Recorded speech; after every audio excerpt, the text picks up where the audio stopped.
19-годишен младеж от Плевен беше прострелян от полицай. Прокуратурата разследва полицейски служител, който простреля младеж на 19 години. Цивилна кола, цивилни дрехи, не е имало по нея буркани, антени, не са имали пагони, нищо подобно, не са се и представили като полицаи. Един инцидент, при който служител на криминална полиция прострелва момче. Случаят е от миналата нощ. Младежът веднага е откаран в болница и опериран по спешност.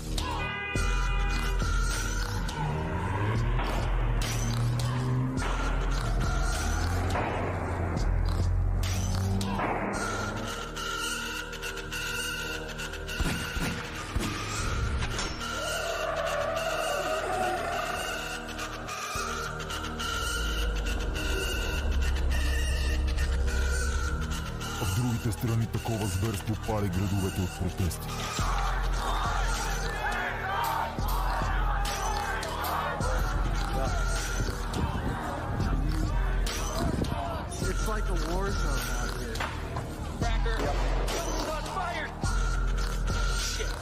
Ние мълчахме. До сега. Днес България за пръв и единствен път щеше да види момчето, което едва не умира, защото на едно ченге му се е стрелял. И за пръв път щяхме да покажем лицето на стрелеца, който докато гледате това, още е действащо ченге. Събираме се, за да питаме тези хора. Защо ни убивате, вместо да ни пазите? Вместо да ни пазите.